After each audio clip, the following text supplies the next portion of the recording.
आगामी विधानसभा चुनाव के मद्देनजर सभी राजनीतिक पार्टियां दमखम से तैयारियों में हैं। इसी क्रम में समाजवादी पार्टी भी अपनी रणनीतियों को धार देने की कवायद में जुट गई है। इसके लिए समाजवादी पार्टी ने प्रदेश कार्यकारिणी बैठक की, जिसमें निर्णय लिया गया कि आगामी 2022 में होने वाले विधानसभा चुनाव में समाजवादी पार्टी प्रदेश की सभी 70 विधानसभा सीटों पर चुनाव लड़ेगी। देहरादून पहुंचे समाजवादी पार्टी के प्रदेश प्रभारी राजेंद्र चौधरी ने विधानसभा चुनाव के लिए पार्टी की तैयारियां तेज कर दी।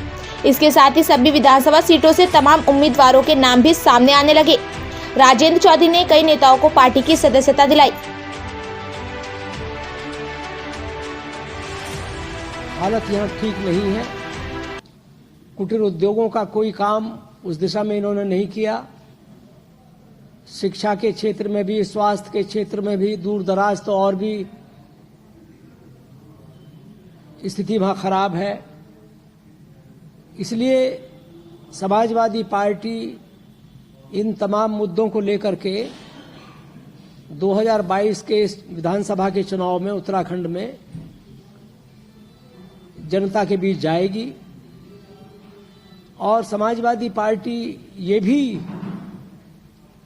अपनी बात को दोहराएगी कि उत्तर प्रदेश में 2012 से 17 में श्री अखिलेश यादव जी ने अपने मुख्यमंत्रित्व काल में जो विकास किया है, वहाँ की जो भाजपा की सरकार है वो सिर्फ समाजवादी सरकार के काम को ही अपना बताती रही और ये राजनीतिक बेईमानी है इस तरह की बात करना कि कोई काम नहीं करते हैं और फिर भी अपनी बात बोलते रहते हैं। इसलिए लोकतंत्र के सामने भी बड़ा संकट है। जनता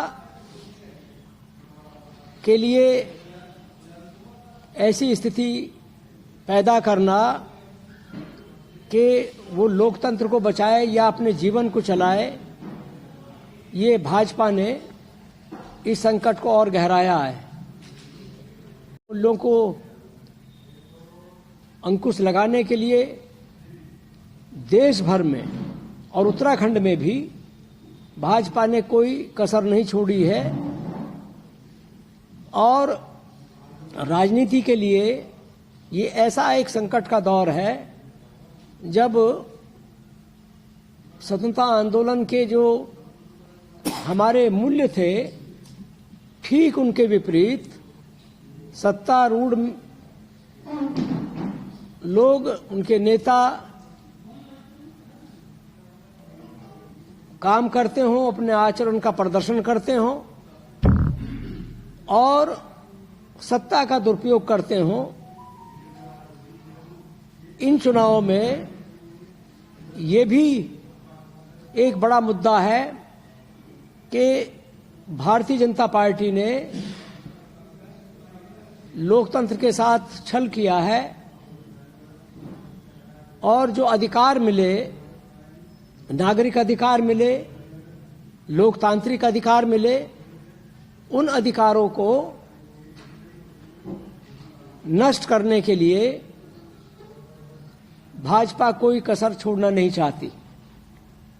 इसलिए ये जो 2022 का विधानसभा का चुनाव है, चाहे उत्तर प्रदेश में हो और चाहे उत्तराखंड में, ये लोकतंत्र को बचाने का चुनाव भी है, विकास को बचाने का चुनाव भी है। जो वादे किए जाते हैं उन वादों को पूरा करने का चुनाव भी है। राजनीति में जितनी गिरावट की जा सकती है, भाजपा उसमें लगी हुई है।